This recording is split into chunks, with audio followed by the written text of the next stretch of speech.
Last class में हम लोग पढ़ रहे थे इलेक्ट्रोलिसिस एंड इलेक्ट्रोलाइटिक सेल, यही पढ़ रहे थे electrolysis and electrolytic cell. Last class में जो भी इलेक्ट्रोलिसिस का हम क्वेश्चन किए थे वो क्या किए थे, इलेक्ट्रोलिसिस का क्वेश्चन किए थे कि सभी मोल्टेन थे या फ्यूज थे, आया ना। कोई भी ऐसा सॉल्यूशन हम नहीं लिए थे जिसमें मोर देन वन कटायन और मोर देन वन अनायन प्रेजेंट हो, ठीक है। लेकिन अपने को जब फेराडे लॉ में इंटर करेंगे तो उससे पहले हर टाइप का इलेक्ट्रोलिसिस और उसके प्रोडक्ट लिखने, उसके ऑक्सीडेशन और रिडक्शन एनोड कैथोड के रिस्पेक्टिवली आपको आना चाहिए, आया ना। तो हम जो इलेक्ट्रोलिसिस पढ़ रहे थे और इलेक्ट्रोलाइटिक सेल ये दोनों एक साथ है। तो हम बताए थे कि कोई भी आप जब मोल्टेन सॉल्यूशन ले लीजिए या एक्वस सॉल्यूशन ले लीजिए या फिर फ्यूज सॉल्यूशन ले लीजिए इलेक्ट्रोलाइट का, ठीक है। और उसमें अगर जब आप इलेक्ट्रिक करंट आप पास कराएंगे तो जो सॉल्यूशन में जो कटायन और अनायन होगा वो अपने रिस्पेक्टिव अपोजिटिवली चार्ज इलेक्ट्रोड की तरफ मूव करने लगेगा, ठीक है। ये घटना क्या था, इलेक्ट्रोलिसिस था। क्या था, इलेक्ट्रोलिसिस था। And the cell in which electrolysis takes place is known as what, electrolytic cell. इसको इलेक्ट्रोलाइटिक सेल बोलते हैं, ठीक है। इसमें क्या है, इलेक्ट्रिकल एनर्जी केमिकल एनर्जी में क्या कन्वर्ट हो जाता है। गैल्वेनिक का वाइस वर्सा। गैल्वेनिक में क्या था, कैथोड जो था वो निगेटिवली चार्ज प्लेट था but positive terminal of the battery था। एनोड क्या था, एनोड था positively charge plate but negative terminal of the battery. Galvanic cell में anode negative terminal of the battery है और कैथोड जो है वो positive terminal of the battery है। क्योंकि बैटरी के जो कॉन्सेप्ट है कि इलेक्ट्रॉन जिस टर्मिनल से निकलता है उसको निगेटिव टर्मिनल बोलते हैं और गैल्वेनिक सेल में टर्मिनल ऐसे ही डिसाइड होता है। लेकिन when we move from galvanic cell to electrolytic cell, then what happens? Anode is still positively charged plate, but anode is also positive terminal of the battery. आया ना? And cathode is negatively charged plate as well as cathode is negative terminal of the battery. क्योंकि electrolytic cell में terminal decide होता है ना जिससे connected है उसके आधार पे, ठीक है। तो अब हम इलेक्ट्रोलाइसिस में इतने सारे ऐसे क्वेश्चन कर लिए थे जिसमें सिंगल कटायन और सिंगल अनायन मिल रहे थे। आज हम लोग अब कंसीडर करेंगे कि ऐसे भी सॉल्यूशन हो सकते हैं जिसमें एक से अधिक कटायन और एक से अधिक अनायन प्रेजेंट हो। तो हम लोग शायद लिखे थे क्या, लिखे नहीं थे। चलिए, तो उसमें आगे क्या हम लोग लिखने वाले हैं कि कंसीडर दोज इलेक्ट्रोलाइट सॉल्यूशन और aqueous solution of electrolyte or molten solution or fused solution of electrolyte in which more than one cation and more than one anions are present, होगा ये, है ना। consider those solution of electrolyte in which more than one cation and one anions are present, then in that case that cation will be reduced first having higher SRP value, and in case of anions, those anions will be oxidized first having what, having higher SOP value, ठीक है। अनायन anode पे जाएगा और cation cathode पे जाएगा। अनायन कहां जाएगा, anode पे, और कटायन कैथोड पे जाएगा, ठीक है। A2A C2C, ठीक है। तो अब जैसे मान लीजिए कि आपको जनरली एक्वस सॉल्यूशन मिलेगा, क्या मिलेगा, एक्वस सॉल्यूशन ऑफ इलेक्ट्रोलाइट। तो जो एक्वस सॉल्यूशन ऑफ इलेक्ट्रोलाइट होगा, मान लो हमारे पास लिखा है राइट, क्वेश्चन लिखा है right the product of electrolysis when aqueous AB solution is electrolyzed. aqueous AB solution is electrolyzed. aqueous AB solution अगर इलेक्ट्रोलाइज किया जा रहा है तो आपको लिखना है। अब आप ध्यान से समझिएगा कि aqueous AB लिखने का मतलब क्या है, कि मतलब आपके पास A प्लस और B माइनस दो कटायन अनायन दिख रहा है, साथ ही साथ अब एट एनोड, एट क्या, एनोड कंपटीशन होगा B माइनस वर्सेस वाटर, ठीक है। और at cathode, at cathode reduction के लिए भी कंपटीशन होगा A प्लस वर्सेस वाटर। इसका मतलब कि एनोड पे अनायन और वाटर, दोनों ऑक्सीडेशन के लिए रेडी हो, और कैथोड पे कटायन और वाटर दोनों ऑक्सीडेशन के लिए रेडी है। इसका मतलब कि अपने को अब ये सीखना चाहिए कि how water is electrolysed, how water is electrolysed. तो अब अगला टॉपिक है इलेक्ट्रोलिसिस ऑफ वाटर। क्या है? इलेक्ट्रोलिसिस ऑफ वाटर, कि वाटर इलेक्ट्रोलाइज्ड कैसे होता है। इलेक्ट्रोलिसिस ऑफ वाटर, देखो वाटर का इलेक्ट्रोलिसिस का मतलब क्या है? Oxidation, oxidation of H2O liquid at anode and reduction of H2O liquid at cathode, यही मतलब है। ठीक है, यही मतलब है। इसको जरा ढंग से समझे कि oxidation of water at anode and reduction of water at cathode, ये देखना होगा। तो मतलब अगर जब वाटर ऑक्सीडाइज करेगा तो 2 मोल H2O लिक्विड वो डिसोसिएट होके 4 मोल H प्लस देगा, प्लस O2 गैस देगा, और प्लस 4 इलेक्ट्रॉन का लॉस करेगा, 4 इलेक्ट्रॉन का लॉस करेगा। अगर यहाँ पे हम आपसे पूछे कि what is the n factor of O2, O2 का एन फैक्टर क्या है? एन फैक्टर ऑफ O2 ये है आपका, बताइए एन फैक्टर ऑफ O2 कितना आएगा? जितना इलेक्ट्रॉन ट्रांसफर करता है, ठीक है, बाई उसका स्टोइकियोमेट्रिक कोएफिशिएंट आप कर दो। ठीक है, तो कितना आएगा एन फैक्टर O2 का? 4। कितना आएगा? 4। एन फैक्टर H प्लस का कितना आएगा? 4/4। एन फैक्टर वाटर कितना आएगा? 4/2। कितना आएगा? 4/2। हो गया।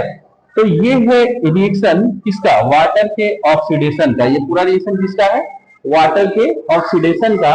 और इस समय एसओपी वाटर जो होता है, एसओपी H2O लिक्विड जो होता है, वो -1.23 वोल्ट होता है। कितना होता है? -1.23 वोल्ट, -1.23 वोल्ट होता है। सेम वे में अगर हम रिडक्शन लिखें, reduction of water, reduction of H2O liquid at cathode, कहां पे? कैथोड पे अगर हम इसका रिडक्शन देखें तो 2 मोल H2O लिक्विड है ना भाई, वो 2 इलेक्ट्रॉन गेन करता है। क्या करता है? 2 इलेक्ट्रॉन गेन करता है, और इसके बाद 2 मोल OH माइनस देता है और प्लस H2 गैस देता है। प्लस क्या देता है? H2 gas. तुम अगर चेक करोगे ना तो चार्ज भी बैलेंस होगा और एटम भी बैलेंस होगा। 4 हाइड्रोजन के एटम इधर है, इधर 4 H प्लस है, 2 ऑक्सीजन के एटम है, इधर O2 के मॉलिक्यूलर फॉर्म है। अब देखो 4 पॉजिटिव 4 नेगेटिव, न्यूट्रल है, इधर कोई चार्ज नहीं, बैलेंस है। एन फैक्टर हमने O2 का लिख दिया है, ध्यान रखना, काम करेगा क्वेश्चन में। Reduction of H2O liquid at cathode. अब देखो जब ऑक्सीडाइज किया था तो 4 इलेक्ट्रॉन का लॉस किया था, जब ये रिड्यूस कर रहा है तो 2 इलेक्ट्रॉन वाटर गेन किया और 2OH minus plus H2 gas निकला, आया ना? ये है रिडक्शन। ये क्या है? रिडक्शन ऑफ वाटर का इक्वेशन, ध्यान रखना है ये सब। ठीक है, इसका जो एसआरपी होता है, SRP of H2O liquid, that is -0.83 volt, that is -0.83 volt. तो अपने को 2 बातें यहां से और कंक्लूड करो। एन फैक्टर ऑफ H2 क्या होगा? एन फैक्टर H2 का कितना होगा? बोलो। H2 कितना इलेक्ट्रॉन ट्रांसफर किया है? 2, तो 2/1। एन फैक्टर H2 का आ गया 2, हो गया। जितना इलेक्ट्रॉन ट्रांसफर करता है और बाई इसका स्टोइकियोमेट्रिक कोएफिशिएंट कर रहे हैं, OH माइनस का 2/2 कितना होगा? 1, और H2O का 2/2 यहाँ पे 1। मतलब जो वाटर रिड्यूस कर रहा है तो वाटर का एन फैक्टर कितना है? 1 है, और H2 का 2 है। वाटर जब ऑक्सीडाइज कर रहा है उस समय एन फैक्टर O2 का 4 है, H प्लस का 1 है, और H2O का 2 है। चलेगा? चलिए अब ध्यान से देखिए, आपको पता चल गया कि वाटर अगर ऑक्सीडाइज करेगा तो O2 गैस एनोड पे निकलेगा, और रिड्यूस करेगा तो H2 गैस कैथोड पे निकलेगा, हाँ या ना? तो नोट में हम लोग इस बात को लिख सकते हैं। क्लास 10th के ना वो चैप्टर है जो केमिकल रिएक्शन एंड इक्वेशन, उसमें भी है इलेक्ट्रोलाइटिक डिकम्पोजिशन ऑफ वाटर, आया ना? वाटर का इलेक्ट्रोलिसिस ही एक तरीका था, ठीक है ना? तो देखो वाटर जब इलेक्ट्रोलाइज किया तो उसके O2 गैस कहाँ निकले हैं? एनोड पे, और H2 गैस कहाँ निकला है? कैथोड पे। ये लिखा हुआ है नोट में, ये बात है कि during the electrolysis of water H2 gas is released at cathode whereas O2 gas is released at anode। मेरा मानना है कि आप ये डायरेक्ट इक्वेशन को ध्यान में रखें कि वाटर ऑक्सीडाइज करता है तो किस इक्वेशन के थ्रू, वाटर रिड्यूस करता है तो कैसे। वाटर जब ऑक्सीडाइज किया तो उस समय उसका एसओटी कितना है, -1.23 वोल्ट, और वाटर जब रिड्यूस किया तो उसका एसआरपी कितना है, -0.83 वोल्ट। तो अभी हमने वाटर का ऑक्सीडेशन और रिडक्शन पढ़ा, मतलब इलेक्ट्रोलिसिस ऑफ वाटर, ये जो टॉपिक है उसको हमने समझा, ठीक है। तो अब देखो, तुम्हारे पास इमेजिन करो कि एक्वस सॉल्यूशन था एबी का, किसका, एबी का एक्वस सॉल्यूशन था। अगर एबी का एक्वस सॉल्यूशन था तो बताओ कि A plus versus water cathode पे, B minus versus water anode पे। अब आपके पास जो जो स्पीसीज हो गए ऑक्सीडाइज करने के लिए और रिड्यूस करने के लिए, अब सोचो यही हम बताना चाह रहे थे कि अब अपने को वाटर का भी ऑक्सीडेशन पता है, वाटर का रिडक्शन भी पता है, दोनों पता है ना कि वाटर ऑक्सीडाइज कैसे करता है और रिड्यूस कैसे करता है। आगे समझिए, अब बी माइनस अनायन, इसको भी ऑक्सीडाइज करना है लॉस ऑफ इलेक्ट्रॉन करके, और वाटर भी ऑक्सीडाइज करेगा। तो अब जब भी किसी रिएक्शन के दौरान आप इलेक्ट्रोलिसिस जब भी पढ़ रहे हो और आपके सामने ऐसा केस आ जाए कि एक से अधिक स्पीसीज, मतलब दो दो स्पीसीज आपको ऑक्सीडेशन रिडक्शन के लिए अवेलेबल रहेगा, तो which will reduce and which will oxidise, because you have to find out the net redox reaction, है ना। तो आपको क्या करना है कि अगर ये अनायन और ये वाटर दोनों ऑक्सीडाइज करेगा तो जिसका एसओपी ज्यादा होगा उसको यहां से लेके हम लोग प्रोसीड कर जाएंगे, आया ना। तो आपके पास बी माइनस भी है और आपके पास वाटर भी है। मान लो बी माइनस का एसओपी एक्स है, बी माइनस का एसओपी क्या है, एक्स है, और वाटर का एसओपी कितना है, -1.23। तो अगर बी माइनस को ऑक्सीडाइज करना है तो उसका एसओपी वाटर के एसओपी से क्या होना चाहिए, ज्यादा, तो बी माइनस ऑक्सीडाइज कर जाएगा। अगर बी माइनस का एसओपी वैल्यू वाटर के एसओपी वैल्यू से कम है तो कौन ऑक्सीडाइज करेगा, वाटर, हो गया। अब सेम तरीके से कैथोड को समझिए। अगर मान लीजिए कि आपको यहाँ पे ए प्लस दिया हुआ है, क्या दिया हुआ है, ए प्लस दिया हुआ है। अब ए प्लस दिया हुआ है तो ए प्लस का एसआरपी मान लो कि एक्स है, क्या मान लो, एक्स है। तो ए प्लस रिड्यूस तभी करेगा जब उसका एसआरपी वाटर के एसआरपी मतलब -0.83 से अधिक हो, आया ना। अगर मान लो कि ये जो कटायन है इसका एसआरपी अगर वाटर के एसआरपी से कम हो गया, आया ना, कम हो गया, तो क्या ये रिड्यूस करेगा। और जनरली मेटल आयन जो होता है ना वो रिड्यूस करने जाता है मोस्ट ऑफ द टाइम, आया ना। तो सोचो कि अब यहाँ पे एक बात सोचो कि इलेक्ट्रोलिसिस से उसी मेटल को आप रिकवर कर सकते हैं, आप ऑब्टेन कर सकते हैं थ्रू इलेक्ट्रोलिसिस उसके सॉल्यूशन से, जिसका एसआरपी, जिस मेटल का एसआरपी वाटर के एसआरपी से ज्यादा, क्या हो, ज्यादा हो। अब सोचो कि मान लो ये जो मेटल है इसका एसआरपी वाटर के एसआरपी से कम हो गया, तो क्या ये रिड्यूस करेगा, नहीं करेगा, यहां से वाटर चलेगा, आप समझ गए। तो आपके पास मतलब सेवरल आयंस पड़े होंगे, तो उसमें से आप ये बात पता कर लोगे कौन ऑक्सीडाइज करेगा कौन रिड्यूस करेगा, ठीक है। अगर कटायन अनायन के फॉर्म में है तो डायरेक्ट कटायन रिड्यूस करता है, अनायन ऑक्सीडाइज करता है, और उनका कॉम्पिटिशन वाटर के साथ दोनों जगह मिला देना है। वाटर कैसे ऑक्सीडाइज किया, वाटर कैसे रिड्यूस किया पता है। अब जो कटायन अनायन होगा उनके बारे में चेक करना होगा। आपके बुक में एनसीईआरटी में ना एसआरपी टेबल है, अगर आपको ऐसे याद नहीं रहता है वैल्यू, जैसे जनरली हमको बहुत सारा वैल्यू याद है, आप लोगों को याद नहीं रहता है, तो आप लोग टेबल को रेफर करें, ठीक है। एग्जाम की क्वेश्चंस में ऐसा नहीं रहेगा, वो आपको ध्यान में रखना होगा, ठीक है। या डेटा अगर दे दे तो दे दे, तो आपको ध्यान रखना है। यहाँ से हम वाटर का ऑक्सीडेशन रिडक्शन दोनों देखें। कंफ्यूजन में क्या है, during the electrolysis of water, during the electrolysis of water O2 gas is released at anode and Fe gas is released at cathode, यही बात है, बोलो। ये पूरा हमने ऑक्सीडेशन ऑफ वाटर को समझ लिया और रिडक्शन ऑफ वाटर को समझ लिया, मतलब इलेक्ट्रोलिसिस ऑफ वाटर को समझ लिया। अब हम 3-4 क्वेश्चन लगातार करेंगे, एक को सॉल्यूशन इलेक्ट्रोलाइट का ले लेके आपको समझाने के लिए, ठीक है। तो पहला क्वेश्चन हम लोग ले रहे हैं, पहला क्वेश्चन हमारा होगा कि right the product of electrolysis when aqueous CuSO4, aqueous क्या बोलो, CuSO4 is electrolyzed, aqueous CuSO4 is electrolyzed using क्या बोलो, using platinum electrode as inert। याद रखिएगा कि जो इलेक्ट्रोलाइट होगा जिसको आप जा रहे हैं इलेक्ट्रोलिसिस कराने, तो उसमें आपको ये एक्वस है, मतलब ये लिक्विड फॉर्म में है ना, तो आपको इसके साथ कुछ ऐसा इलेक्ट्रोड लेना होगा जो सॉलिड हो। तो जनरली हम जैसे प्लेटिनम लेंगे तो इनर्ट के रूप में आ रहा है, कभी कॉपर ले रहे हैं तो कॉपर के रूप में अगर इनर्ट लिखा है तब तो ऑक्सीडाइज रिड्यूस तो नहीं करेगा, और अगर वो इनर्ट नहीं लिख के एक्टिव लिख देगा तो फिर वो भी ऑक्सीडाइज रिड्यूस करने लगेगा। वो आपको हम समझा रहे हैं। अभी हम फर्स्ट क्वेश्चन इसका ले रहे हैं कि right the product of electrolysis if aqueous CuSO4 solution is electrolyzed.